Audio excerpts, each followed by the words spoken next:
La septième règle, c'est une chose que certains ont déjà compris, walillahi alhamdu wal minna, mais que beaucoup d'autres n'ont pas encore compris.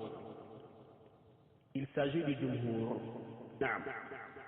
Il faut savoir que la majorité, n'est ni une preuve, ni un consensus. La majorité n'est ni une preuve, ni un consensus. Le fait que la majorité des savants sont allés dans une position ou ont adopté une position, alors cela ne veut pas forcément dire qu'ils sont sur la vie juste et que la minorité qui est allée dans la vie opposée est à côté de la plaque. Là, comme on a toujours dit, notre mizan, notre balance, c'est quoi? C'est le dalil. Nous ne sommes pas obligés de suivre la position du jumhur al-ulama. Si nous sommes sûrs que l'avis opposé est le plus proche de la vérité, à cause de quoi? À cause des dalils, à cause des preuves qu'ils ont avec eux. Contredire la majorité des savants, ce n'est pas contredire le consensus. Même si les quatre imams, Abu Hanifa, Malik, Ash-Shafi'i, Ahmad, sont unanimes, n'est-ce pas, sont unanimes sur un sujet, cela ne veut pas dire que c'est un consensus. Ces quatre imams-là ne représentent pas l'ensemble des savants reconnus dans l'islam. Donc, contredire ces quatre imams-là, ce n'est pas comme si la personne avait commis, je ne sais pas moi, un péché ou quoi. Voyez-vous?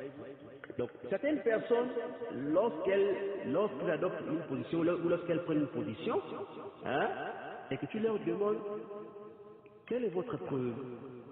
Quelle est votre preuve? Alors elles te disent quoi? Que c'est l'avis de la majorité, c'est l'avis de quoi? La majorité des savants. C'est la position des quatre grands imams.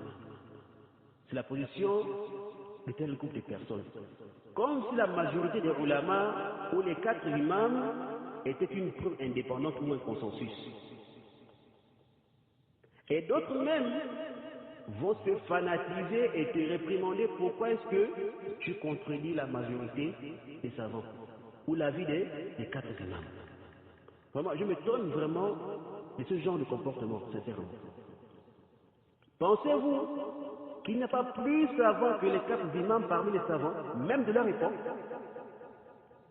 Attention, je ne suis pas en train de les dénigrer,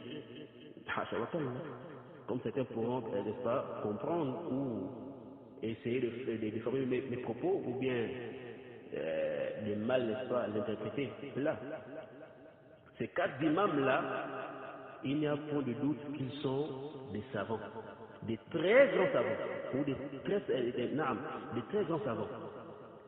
Mais, il peut avoir plus savants qu'eux, voyez-vous.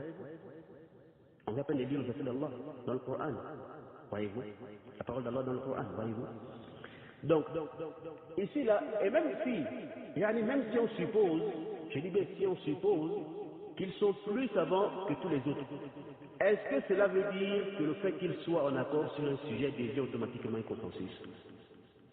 On n'a pas le droit, n'est-ce pas, on n'a pas le droit à les contredire, même si on voit que la vérité se trouve avec, n'est-ce pas, ceux du côté de l'avis opposé, ou bien du côté de l'avis opposé. Là, il faut suivre quoi? La preuve. Bref, il faut retenir quoi? Il faut retenir que l'avis des quatre imams et l'avis de la majorité des savants ne représentent pas un consensus.